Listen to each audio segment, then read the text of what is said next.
पूनम की शादी काफी कम उम्र में एक बड़े बिजनेसमैन से हो गई थी, मगर शादी के कुछ ही साल बाद उनके कुछ दुश्मनों ने उन्हें गोली मार दी थी, जिसके बाद पूनम और कृतिका एकदम अकेले हो गए थे। कृतिका पहले तो किराए पर रहती थी, लेकिन पूनम के पति के मरने के बाद मकान मालिक उसे अच्छी नजर से नहीं देखता था, इसलिए पूनम ने वो घर छोड़ दिया था। काफी भटकने के बाद दोनों माँ बेटी एक झोपड़पट्टी में रहने लगे। पूनम घर घर जाकर काम करती थी और अपना गुजारा करती रही।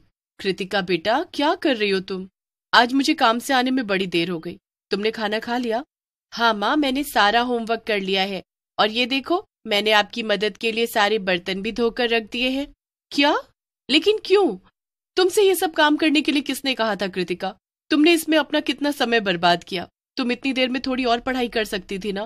पूनम की डांट से कृतिका उदास हो जाती है और कहती है, माँ मैं तो बस आपकी मदद करना चाह रही थी। आप इतना सारा काम करके थक कर घर आती हो।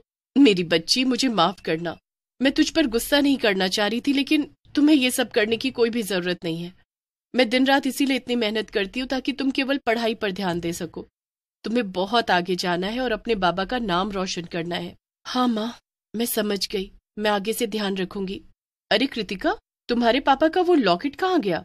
वो तो वहां रखा है। मैंने अभी निकाला था माँ। बेटा, इसे कभी मत उतारना। समझ लो ये तुम्हारे साथ है तो तुम्हारे पापा भी तुम्हारे साथ हैं।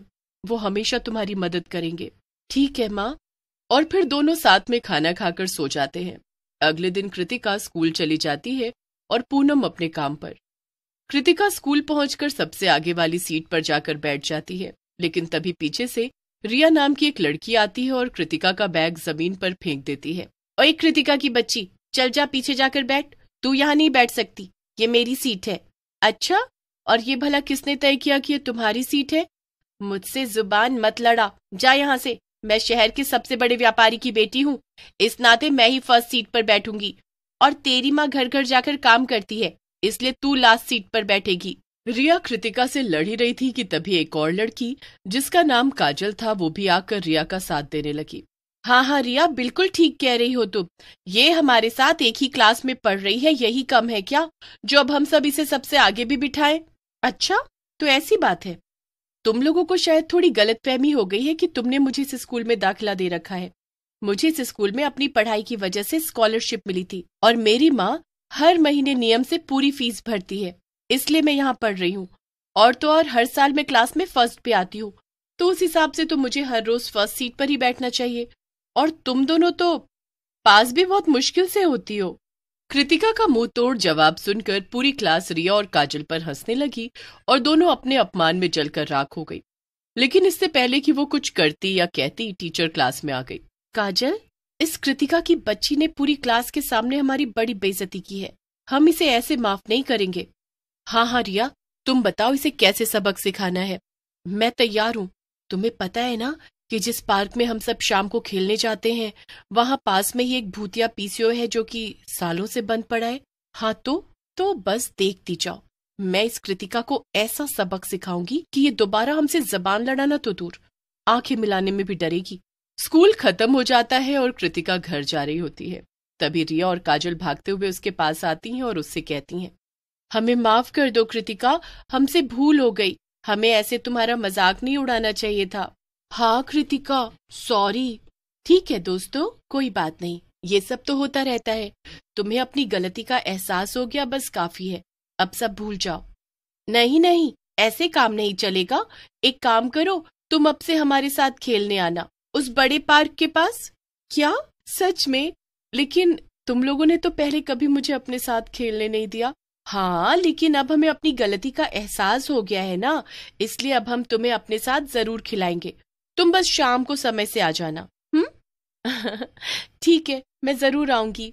इसके बाद सब अपने अपने घर चले जाते हैं। शाम को कृतिका रिया और बाकी बच्चों के साथ खेलने लगती है। काफी देर तक वो सब साथ में खेलते हैं। तभी काजल रिया के पास जाकर कहती है, ये सब और कितनी देर चलेगा रिया? क्या तुमने इसे अपने साथ यहाँ खेलने के लिए बुलाया है? मुझे तो इसे देखकर बहुत गुस्सा आ रहा है। थोड़ा इंतजार करो काजल, खेल बस शुरू।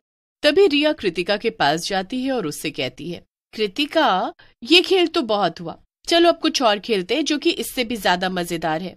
अच्छा, कौन सा खेल? आओ चलो मेरे साथ चलो। फिर रिया, कृतिका और काजल तीनों भूतिया पीसियों की तरफ चल पड़ते हैं। वहां पहुंचकर रिया कहती है, अब हम आंख मिचौली खेलेंगे। मैं तुम्हारी आंखों पर पट्टी बांध दूंगी और तुम्हें मुझे और काजल को ढूंढना होगा। वाह, इसमें तो बड़ा मजा आएगा। ठीक है। रिया कृतिका की आंखों पर पट्टी बांध देती है और फिर दोनों उसे जानबूझकर पीसीओ की तरफ ले जाते हैं। काजल पीसीओ का दरवाजा खोल देती है और कृतिका गलती से उसके अंदर चली जाती है। रिया फौरन दरवाजा वापस बंद कर देती है और कृतिका अपनी आंखों से पट्टी निकाल देती है। अरे ये क्या? ये तो वही भूतिया पीसीओ है जिसके बारे में कई तरह की अफवाह फैली हुई है। तुम दोनों ने मुझे इसके अंदर आने क्यों दिया और ये दरवाजा बंद क्यों किया है? देखो देखो, ये मजाक अच्छा नहीं है। मुझे बाहर निकालो, बाहर निकालो मुझे। बड़ी जबान चल रही थी ना तेरी क्लास में। अब यहाँ रुक, पीसीओ का भूत बस आता ही होगा, उसके साथ अच्छे से जबान चलाना। चलो कृतिका, कल मिलते हैं, अगर तुम यहाँ से बचकर निकल पाई तो। क्या? नहीं नहीं, वापस आओ, निकालो मुझे यहाँ से। नहीं। रिया और काजल कृतिका को वहीं छोड़कर चले जाते हैं। धीरे धीरे अंधेरा हो रहा था और कृतिका को बहुत डर लग रहा था। उसने भूतिया पीसीओ के बारे में कई कहानियां सुनी थी। लोग कहते थे कि पीसीओ के मालिक ने पीसीओ के अंदर ही अपनी जान दी थी और तब से उसकी आत्मा वहीं भटक रही है। मैं ये दरवाजा खोल भी नहीं पा रही हूँ और आसपास कोई नजर भी नहीं आ रहा है। अब क्या करूं? अंधेरा हो रहा है, मुझे डर लग रहा है और माँ को भी मेरी कितनी फिक्र हो रही होगी। क्या करूं मैं अब? कृतिका काफी देर तक उसी पीसीओ में कैद रही और वहां से कोई भी नहीं गुजरा जो कि उसकी मदद कर सके। अब रात काफी हो चुकी थी और कृतिका डर के मारे कांप रही थी। तभी पीसीओ के अंदर जो फोन था उसकी घंटी बजी। ये क्या? ये कैसे हो सकता है? ये पीसीओ तो कब से बंद पड़ा है, यहाँ भला फोन कौन कर रहा है? कृतिका ने डरते डरते फोन उठाया और कांपती हुई आवाज में बोली, हेलो, कौन? मैं भूतिया पीसीओ का खूंखार भूत बोल रहा हूँ। कृतिका भूत की डरावनी आवाज सुनकर डर गई और उसके हाथ से फोन छूट गया। ये क्या? ये तो सच में भूत है। अब क्या होगा? कृतिका जोर जोर से चिल्लाने लगती है और पीसीओ का दरवाजा खोलने की कोशिश करती है। कोई है? बचाओ, मुझे बचाओ, निकालो यहाँ से, कोई मेरी मदद करो। हंसने की आवाज सुनकर कृतिका पीछे मुड़ती है और पीसीओ का भूत उसके सामने खड़ा था। तुम तो सच में एक भूत हो। नहीं नहीं, मुझे मत मारना प्लीज। ये तो सब कहते हैं मुझसे। अब अगर मैं सबको नहीं मारूंगा और सबको छोड़ दूंगा तो मेरा पेट कैसे भरेगा? क्या? क्या तुम मुझे खा जाओगे? इतना बोलकर कृतिका जोर जोर से रोने लगती है। मेरी माँ मेरा इंतजार कर रही होंगी। उनका मेरे सिवा इस दुनिया में कोई भी नहीं है, मेरे पापा भी नहीं है। तभी भूत की नजर कृतिका के गले में पड़े लॉकेट पर पड़ती है। ये लॉकेट, ये तो मेरे दोस्त हर्ष का है। ये तुम्हारे पास कैसे? क्या? हर्ष? वही तो मेरे पापा थे। ये सुनकर और सारी बात जानकर भूत बहुत दुखी हो जाता है और वो पीसीओ के अंदर ही बने एक छोटे से डब्बे को जादू से खोलता है और उसमें से कुछ पेपर्स निकालकर कृतिका को दे देता है। ये मेरी सारी जमा की हुई प्रॉपर्टी है। मेरे परिवार का तो कोई बचा नहीं जिसे मैं ये दूं, इसीलिए मैं ये तुम्हें और तुम्हारी माँ को दे रहा हूँ। उन्हें सब बता देना। और हाँ, जिन लड़कियों ने तुम्हें यहाँ बंद किया उन्हें मैं किसी दिन अच्छा सबक सिखाऊंगा। क्या सच में? क्या मैं यहाँ से जा सकती हूँ? आपका बहुत बहुत शुक्रिया। हाँ बिल्कुल, और मेरी प्रॉपर्टी देकर मैं कम से कम अपने जिगरी दोस्त का कर्ज चुका सकूंगा। वैसे भी ये पेपर्स यहाँ कब से पड़े थे, शायद इन्हें अपने सही हकदार की तलाश थी।